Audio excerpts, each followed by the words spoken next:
On Borrowed Wings by T.K. Arispe. Narrated by Benjamin Fife. Chapter 1. Mysterious Metal Wall Found in Mountainside Cavern, Warsaw, Poland. A team of researchers led by Dr. James Tenoji, professor of anthropology at the University of Southern California in Los Angeles, has found an unusual structure in a cave in the high Tatra mountain range in southern Poland. The structure is reportedly a smooth wall of an unknown black metal. Initial dating determined the wall to have been deposited sometime around 10,000 BC. Additionally, etched in the wall are systematic markings that some of the team have likened to writing. If they are, these marks would show an abnormally high level of linguistic sophistication for the time period in question, says graduate student Fu-Mei Wang, also on the dig team, though they do not resemble any writing system currently known. Another graduate student on the team, Roderick Albero, opined, "There's nothing that says this can't be man-made. We know next to nothing about the earliest inhabitants of this area, except for what kind of pottery they liked. I don't think that's enough to pass judgment on what else they were technologically capable of, whatever the current paradigms might suggest."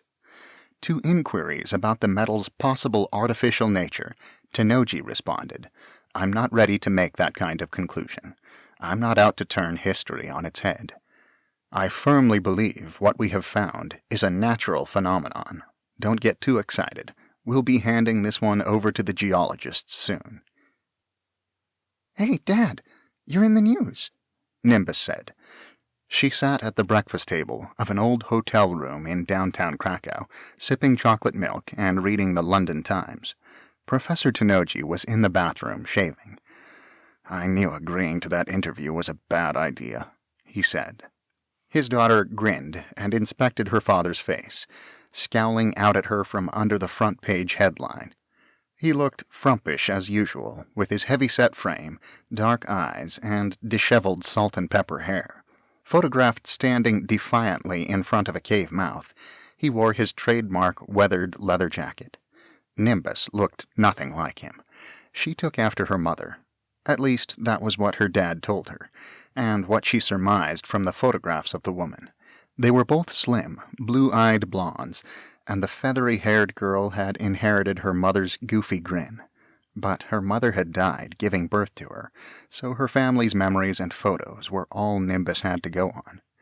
The professor leaned out of the bathroom and asked, "Nim, you coming to the dig today?" "I thought today was your day off," Nimbus said. She reached for a pastry, and her hands began to tremble. She waited for the moment to pass, for her brain to remember how to work her arms. Once her twitching muscles calmed, she picked up the pastry and nibbled at it. All things considered, life could have been worse. This was something she was born with, so she'd had 14 years to get used to it, and it only affected her arms, so that was another blessing. She at least had the coordination to do a lot of things by herself, as long as she did not get too stressed or excited. Besides, it meant her dad homeschooled her, so she got to be his sidekick on expeditions like this. Professor Tenoji dried his face with a washcloth. "I got a call this morning. Our sponsor wants us to keep excavating the metal deposit as quickly as possible." He refused to call it a wall. That would imply it was man-made, and Nimbus knew he wanted to avoid that conclusion if at all possible. "You think this is what Zenith Corporation wanted us to find?" Nimbus asked, as she stuffed the last bits of pastry into her mouth and rifled through her suitcase. She pulled out a large sweater and a pair of track pants. All of her clothes were loose and easy to handle. "Maybe," her father said, "and then this whole job will be over and we can go home and plan for the next semester." Nimbus pulled on a pair of hiking boots that fastened with Velcro.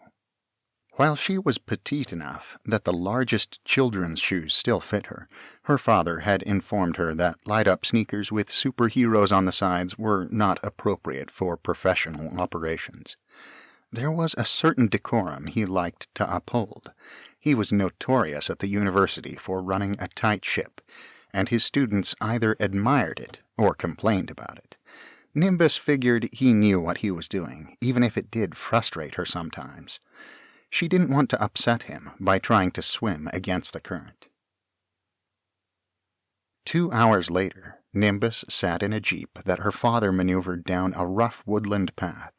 A week ago, it had been an overgrown hiking trail, but the dig team had widened it enough to take vehicles up to the limestone caverns that littered these peaks.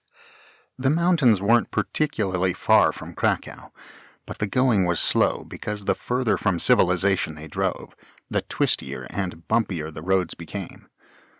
"Well, at least this spring's been warm," Professor Tenoji said. "I'd hate to have to deal with snow on top of nosy reporters. My back's killing me, though. I'm getting too old for this." "You can't retire from field work now," Nimbus said.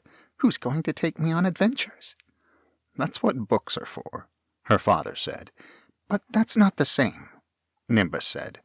"Sooner than you think," the professor said. "You'll be in college yourself, and then you'll be neck-deep in research papers. Being an archaeologist isn't about tagging along on other people's adventures. You have to be prepared to do a lot of long, hard work." "I know," Nimbus said with a sigh, wincing as they went over a particularly large bump. That was the part she didn't enjoy. She'd watched her father sit at the kitchen table nearly all day for weeks, poring over information and writing papers. He seemed to like it, but to her it just looked stifling. She turned to her father and said, "Oh, how about if I have a career as a travel writer instead?" The professor frowned, although he kept his eyes on the road, a necessity in these conditions. Morning sunlight streaked through the treetops, bathing the car in dapples of light and shadow. "No, you're staying where I can keep you safe," he said. "It's a dangerous world out there, Nimbus." That was what he always said. He wouldn't even let her ride the bus by herself or go down to the corner 7-Eleven to get milk. Nimbus felt another wave of frustration. Although her father had always impressed upon her that she could do whatever she wanted with her life regardless of her disability, in reality it seemed he had decided to narrow down her options for her, and any of her ideas for her future were automatically bad ones because they weren't his. Nimbus held her breath and then let it out, trying to dispel the agitation. She never wanted to get angry at her dad. She thought it was best to change the subject, so she asked, "What do you think is going to happen next?" "What?" the professor asked. "With this dig, I mean," Nimbus said. "What if it's the beginning of some great adventure, like in books and movies?" Her father gripped the steering wheel in silence. Tension flashed over his face, and then he said, "Nim, I'm a pretty sensible guy, right?" "Yes, Dad," Nimbus said. "You know I've never believed any of that crazy stuff about out-of-place artifacts, ancient high technology, Atlantis, fringe theories," the professor said. "I focus on concrete evidence and accepted scientific laws, not far-fetched tall tales.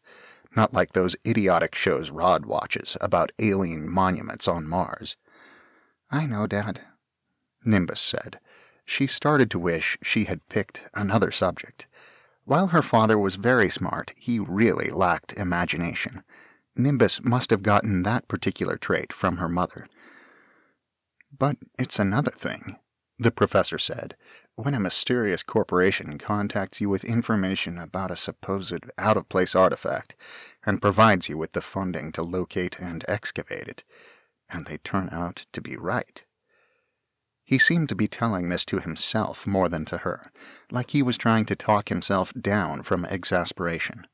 Nimbus knew why. He took his academic credibility very seriously, and he prided himself on being very by the book when it came to his ideas. He was a man who hated to make waves in the scientific community, and now that role had been thrust on him. "Just what is Zenith, anyway?" she asked him. "We don't even know what they do, and I can't find anything about them on the internet, nothing conclusive anyway." Professor Tenoji flinched as he wrenched the jeep around a tough curve.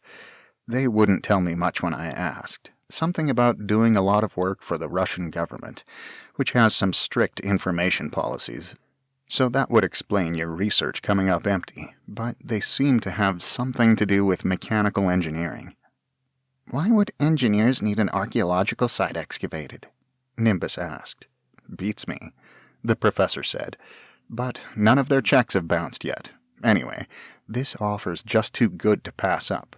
Let's face it, we're not exactly millionaires. I know, Nimbus said. Money had always been a problem. Living in Los Angeles, where even the rent for their small apartment was a strain on her father's paycheck. Nimbus was eager to steer away from the subject. She had too many memories of the look on the professor's face as he hunched over the kitchen table doing the bills. So what happens if this wall is real? She asked. The metal deposit is real enough, but I'm not ready to call it anomalous, Professor Tenoji said. I'm sure as we excavate further, something will come up that will close this case. Who knows, maybe the cave was used by some eccentric Dark Ages group, or the Romans. Interesting, but not history-shattering. He scowled.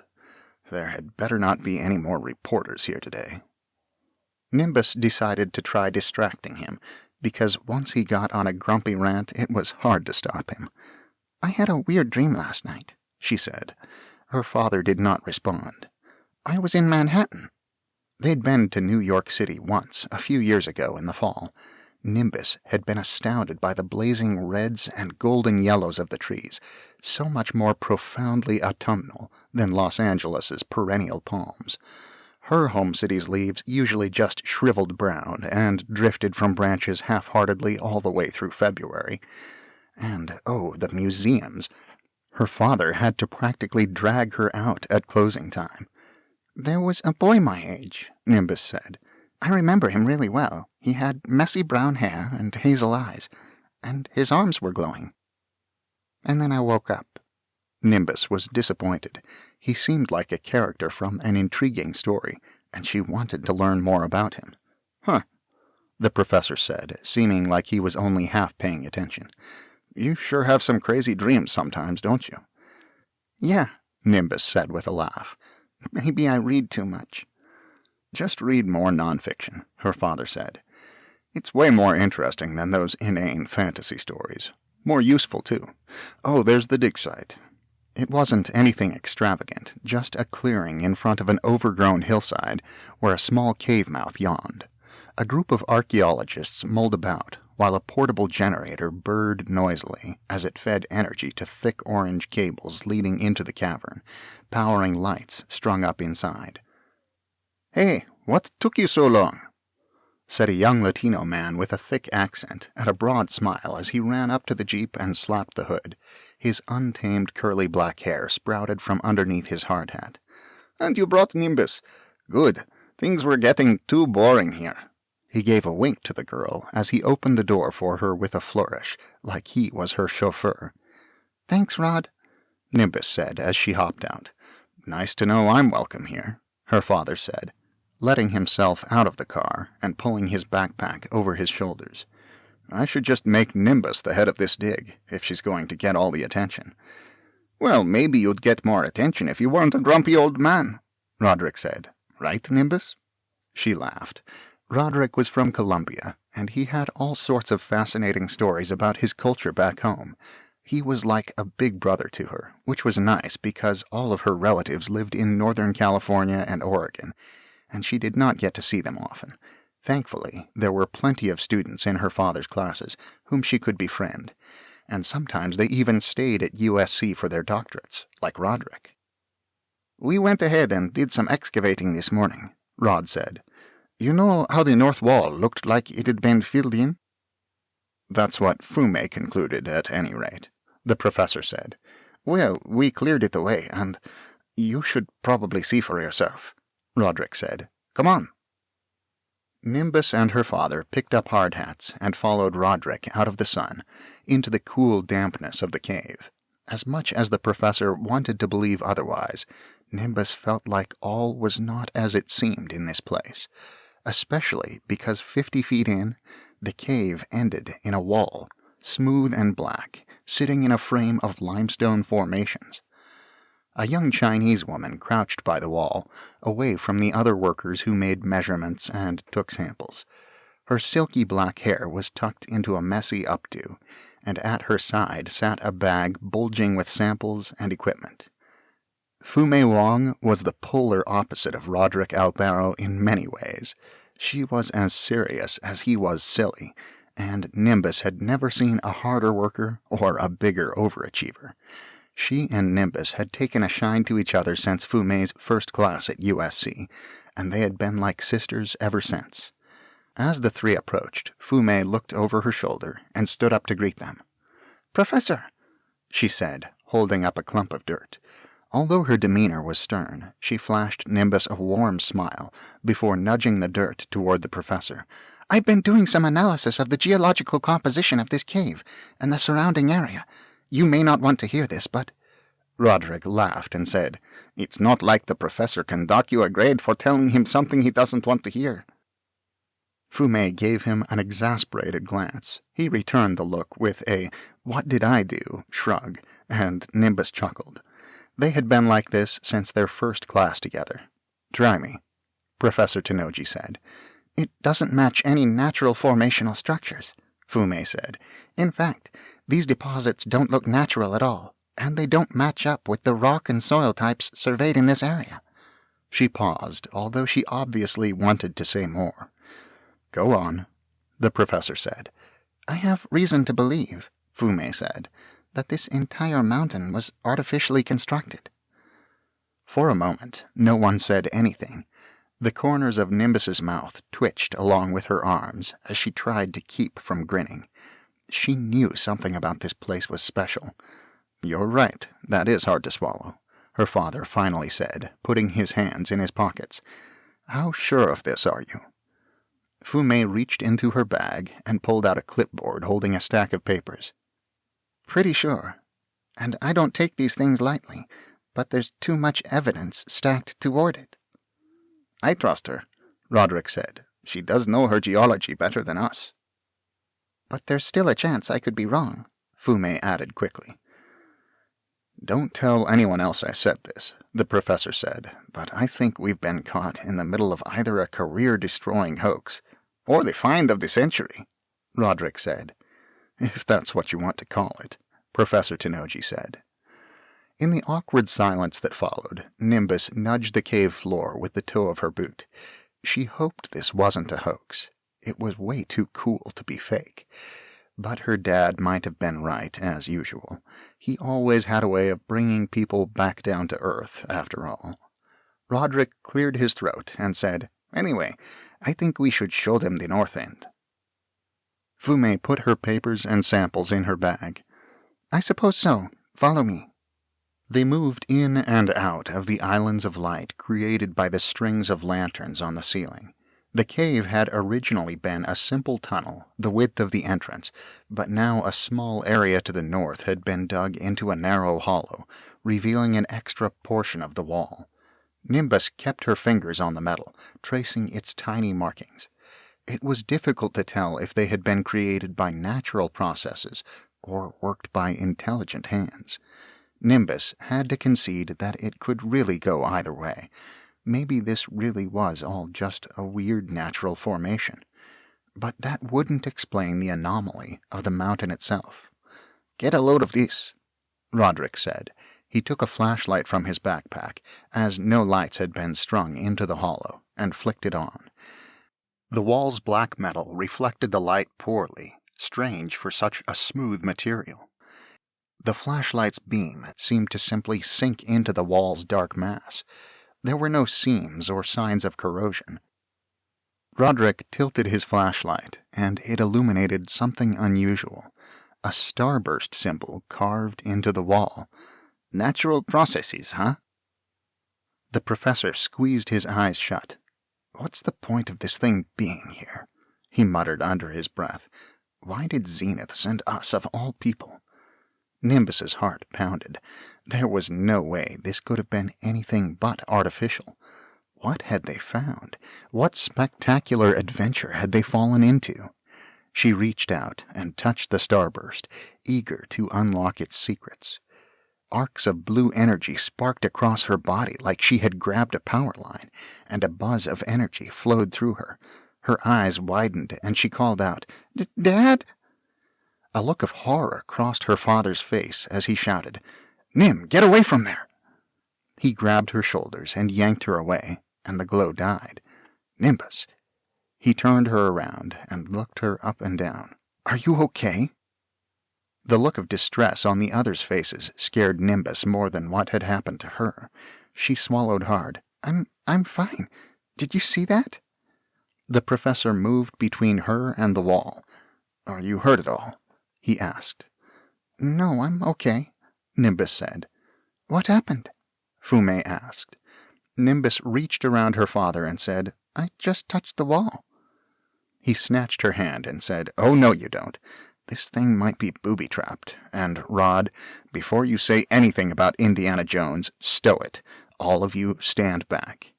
He took a coin out of his pocket and tossed it at the starburst. The coin pinged off of the metal and fell to the ground. The wall stood dark and still. Roderick rubbed his chin and said, "Okay, so it was a weird fluke." Tentatively, he nudged the metal with the toe of his boot. Once again, nothing happened. "Maybe something happened to the lights," Fume said. "Some electrical glitch, and it just made it look like the wall was doing something. Or maybe only I can activate it," Nimbus said. The three adults looked at her skeptically. "Honey, I'm pretty sure it wasn't you," her father said as he spread his hand out on the wall, which remained inert. "Fume's probably right. It was just a trick of the lighting." Nimbus knew there was only one way to find out. With one shaking hand, she reached for the symbol again.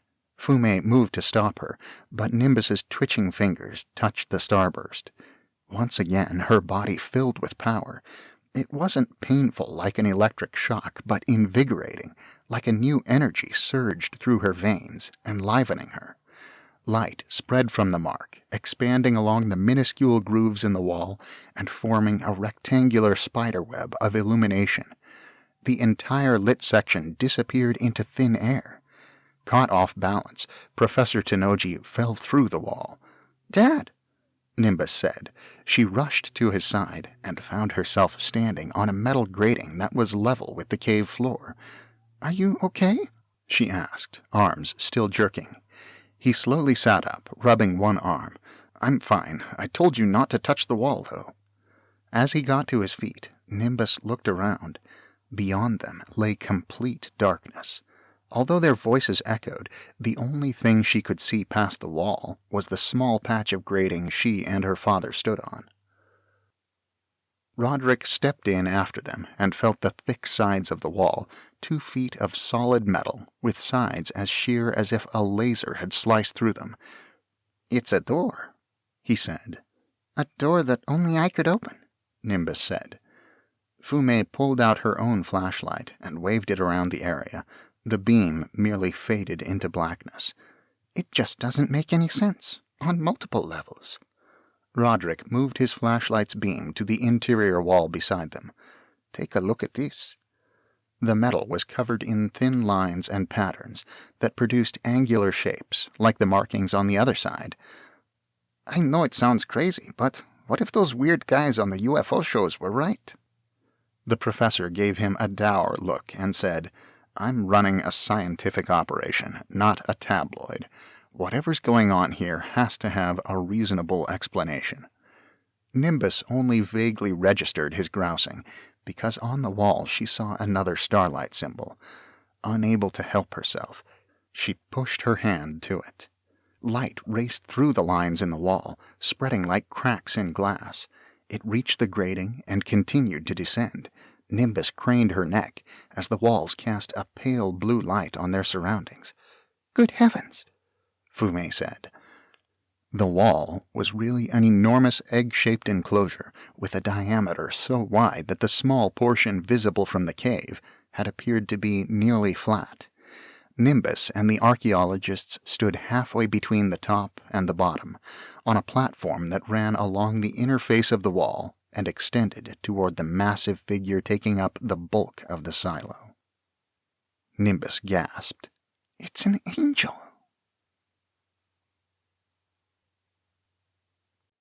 Chapter 2. There was no better word Nimbus could find than angel to describe the entity that stood inert before them. It was shaped like a human, 70 feet tall from head to toe, with white casing and blue and gold armor. Its statuesque face, that of a woman from some unknown ethnicity, wore a serene expression. 2 ribbons of transparent blue material curved in a halo around the machine's head. Enormous white wings, 3 pairs of them, sprouted from its back and curled gracefully around its body. Between the wings, on its back, rested a long sword, with markings on the blade that matched those on the silo walls.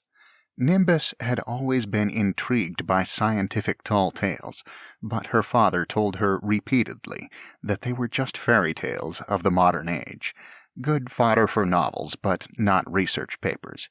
He had tried to drum into her very firmly that the only reality was what science had confirmed, but she had a hard time accepting it.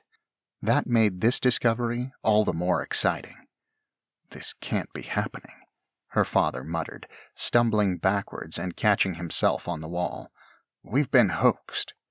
"If this is a hoax," Roderick said, "it's a crazy one. This is some sort of machine." He pointed to the construct. "Look, its joints are fitted for movement, but I don't recognize a lot of these materials. What are these wings made of?"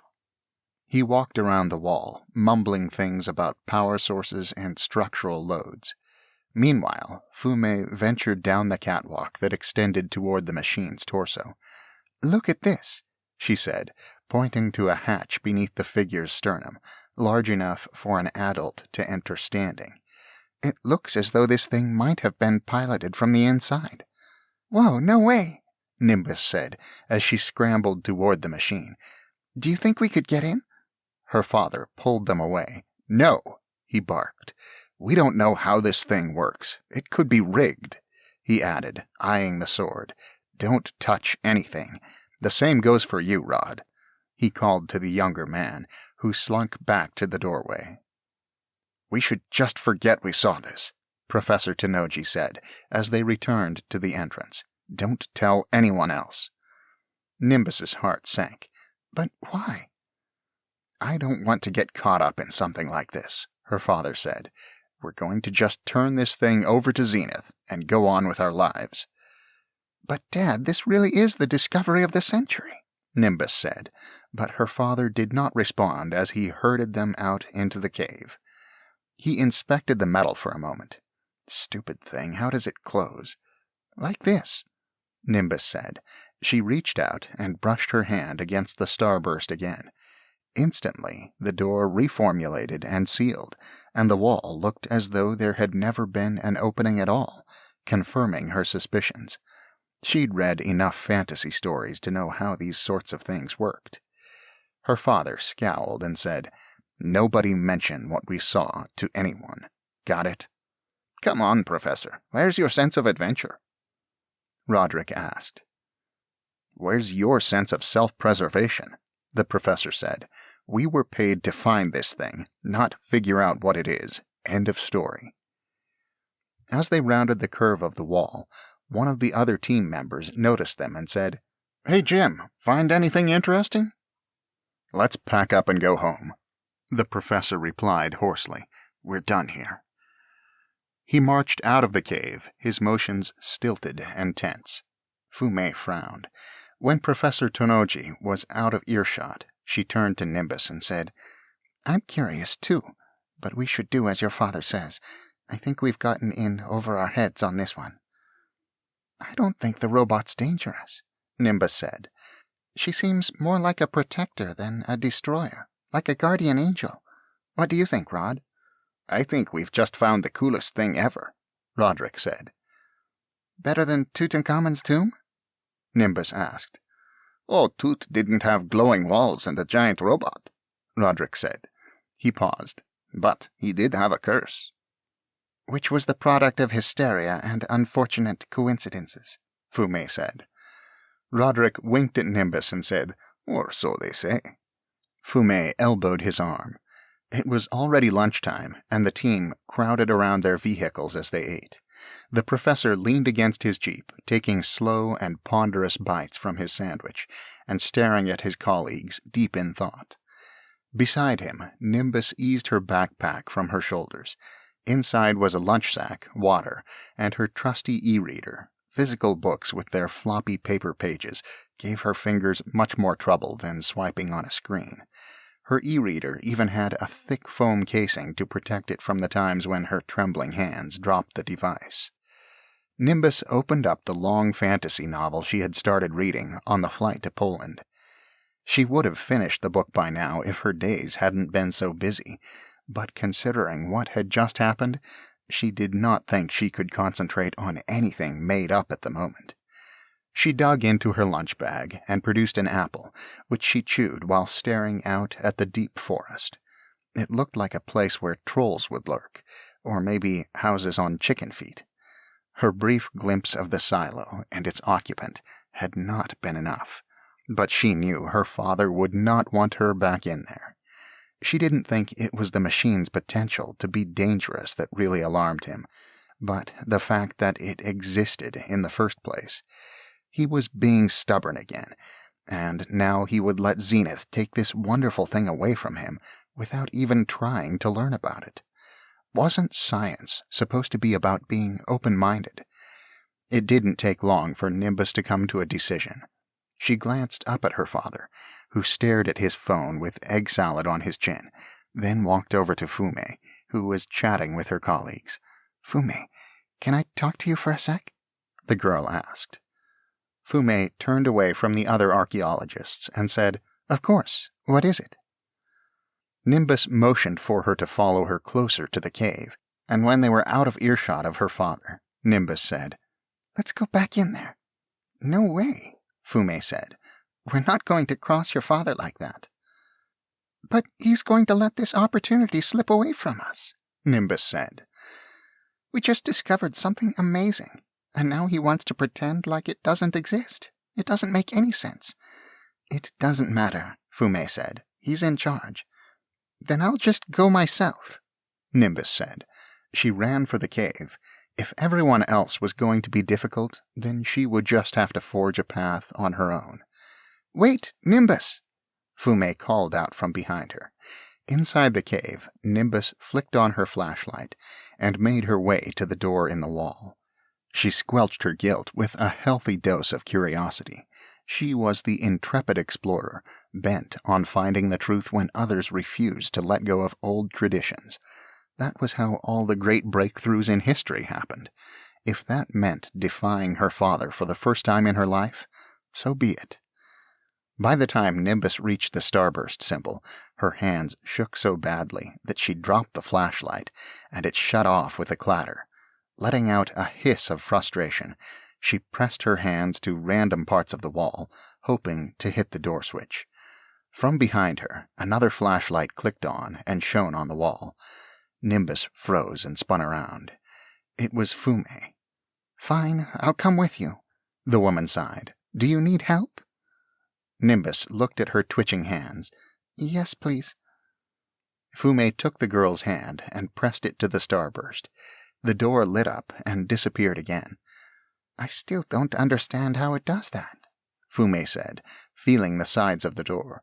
Nimbus searched the inner wall for the light switch. Now she really had trouble getting her arms to cooperate, as they flailed and gyrated. She bit her lip with a shiver of frustration. Why did her own body have to be so uncooperative at the worst times? Fume gently took Nimbus's hand and pressed it to the switch. The silo slowly exploded with light once more. Nimbus moved toward its occupant, her steps echoing in the still air. "Look at this," she said, pointing to another starburst symbol etched into the robot's entry hatch. "Don't do it," Fume said. "Your father would kill me."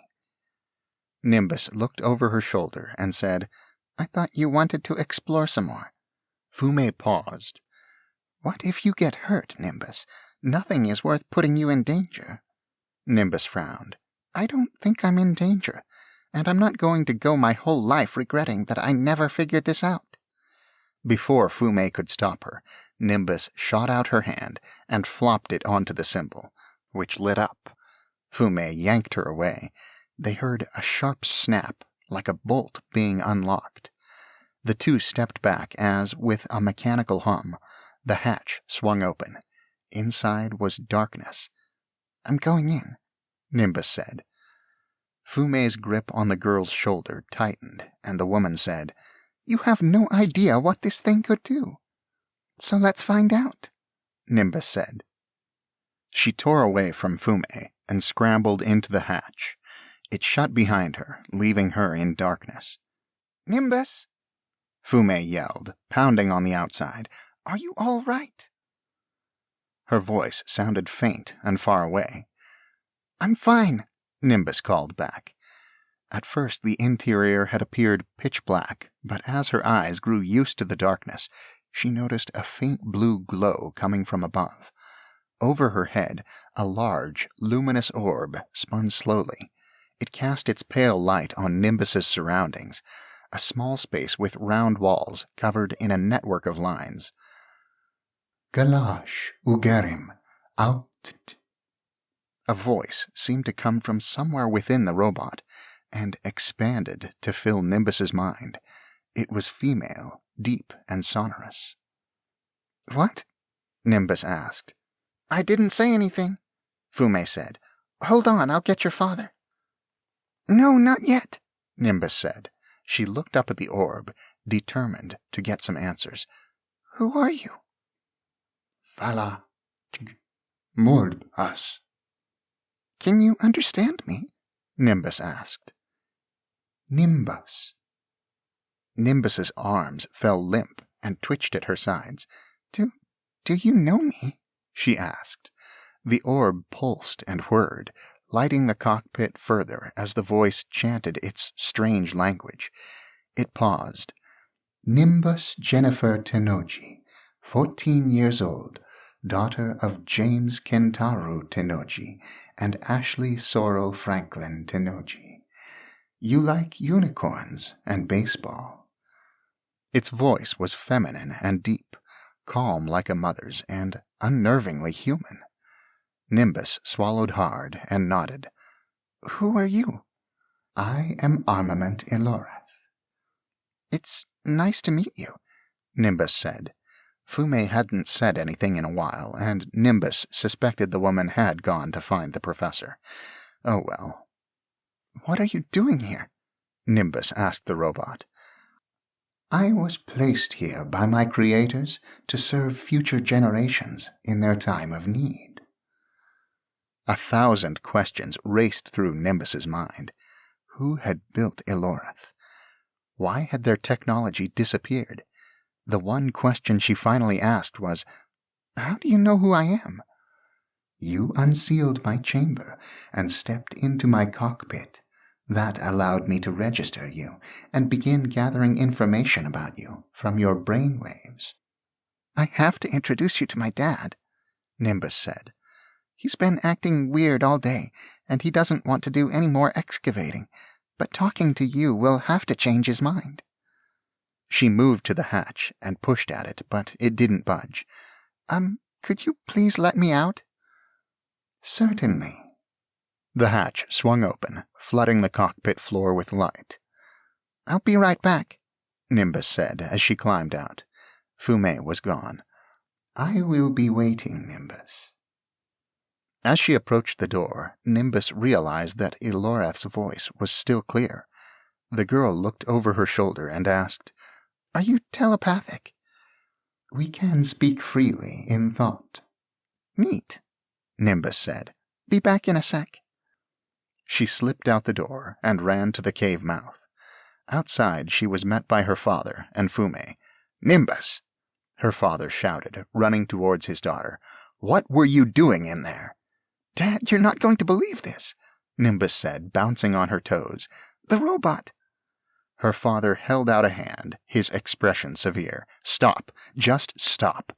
I told you to pretend all of this never happened, and you disobeyed me." Nimbus's heart sank.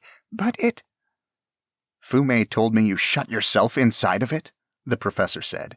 You are not to go near it again. Do you understand me?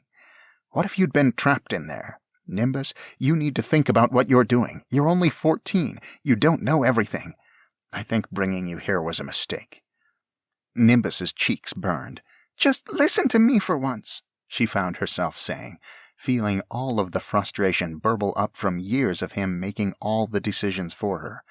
When I was inside the robot, She was interrupted by a roaring whine above their heads, sounding unlike any plane Nimbus knew.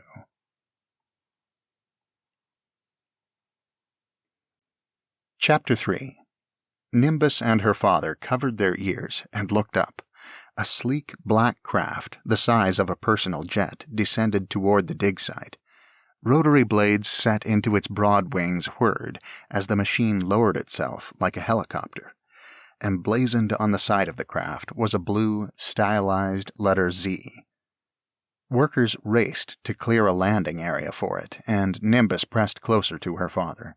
Her hands trembled, making very ineffective earmuffs, and she cringed at the deafening noise until Fume placed her own hands over Nimbus's ears. The vehicle kicked up a cloud of dust as it touched down, and the engines shut off. A door on the side opened, and out stepped a lanky young man. He looked around 30, with pale skin, a mop of curly auburn hair, and gray eyes hidden behind glasses. On the chest of his black and blue uniform was a Z insignia that matched the one on the side of the craft. He took a deep breath, coughed on the dust, and asked, "Is, Professor Tenoji available?" "Present," Nimbus's father said. The professor motioned for Nimbus and Fume to stay back as he approached the younger man. "Who are you?" "Gregory," the stranger said. Greg Hochvogel, engineering representative for Zenith Corporation." He shifted his weight and held out a hand, which the professor brusquely took. "I've, come to supervise excavation." Nimbus couldn't take it any longer, and she ran up to the two men. "We found a door in the wall," she shouted. Greg's eyes widened. "What?" "Don't listen to her," the professor growled. "We found the wall for you. Now take it and leave us out of it." The younger man watched him nervously for a moment, then turned back to Nimbus. "Can you show me?" he asked. "I think my boss is going to be very interested in this." "Sure," Nimbus said. She saw no reason why she shouldn't trust Greg. After all, his company had paid for this expedition, so they were entitled to know about everything that had been discovered. Somehow they had known that Eloreth was here, and Nimbus felt quite proud of being the one to find it for them. Her father pulled her back and said, "No, we're leaving. The dig is all yours." "But I'm the only one who can open it," Nimbus said, shrugging him off. Greg paled. "You are?" For a moment, he looked like he was going to be sick, as he tugged at the collar of his jacket. "I'm sorry, Professor, but I'm going to need to investigate this. It's imperative." The professor glowered like he wanted to hit the man, but said, "Fine. Everyone else pack up. We're going home after this." "I'm Nimbus, by the way," the girl said to Greg, holding out a trembling hand as they made their way into the cave. Greg looked at it awkwardly for a moment, and then shook it. Nice to meet you," he said. "Are you a relative of the professor?" "I'm his kid," Nimbus said. "I always go on excavations with him. I'm going to be a great explorer someday." Greg looked her over and smiled faintly. "Nice," he said. At least, Nimbus wanted to be a great explorer. It seemed her father had other plans for her, namely boring ones that did not involve talking to giant robots. Nimbus couldn't agree with that. Eloreth was real and amazing and world-shaking, and it just felt wrong to deny its existence. They stopped in front of the starburst symbol. "Okay, here it is," said the professor flatly. "Amazing," Greg breathed as he traced his fingers over the cold metal. "I can't believe it's really—" He looked over at Nimbus. "And you can open it." She nodded. "Eloreth, we're coming back now," she thought, curious to see if the telepathy worked both ways. "I await your return." Nimbus jumped. She had half expected no answer. The success of her experiment put a smile on her face. She looked up at Greg and said, "Yeah, watch this." Her father put out an arm to stop her. "We showed you the door," he said. "Now leave us out of this. I'm sure you guys can find a way to open it." "I think I really need to check this out, sir," Greg said. "How did Zenith know about this place?" the professor asked. "Is this a hoax?" No, it's not," the engineer said. "I'm not really allowed to tell you much else. I'm sorry."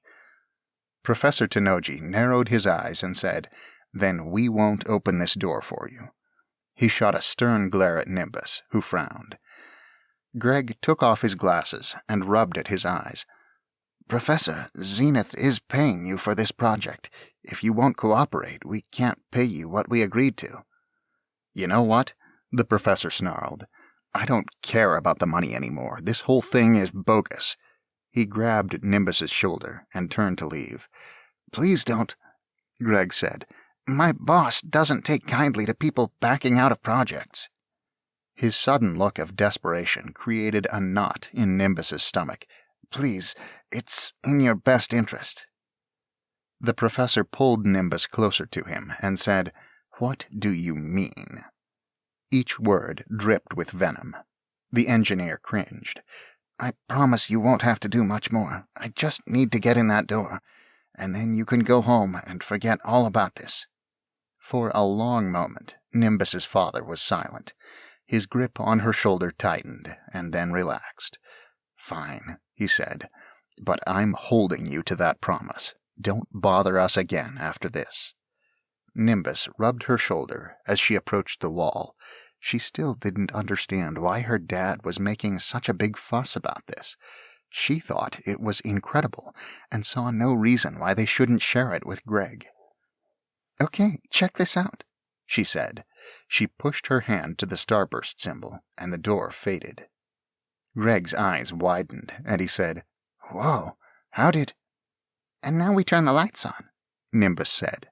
She popped into the doorway and fumbled around for the light switch, and the silo illuminated. The engineer stepped inside, and his jaw dropped. "It's even better than I'd hoped for, and in remarkable condition for its age, too." "You knew about this thing before?" Professor Tenoji asked. "Well, kinda," Greg said, scratching the back of his head. It's complicated." "Try me," the professor said. "Have you ever heard of the Shushan?" Greg asked. When the Tenojis shook their heads, he said, "Yeah, most people haven't. They're not well documented in recorded history, but there is reason to believe they existed."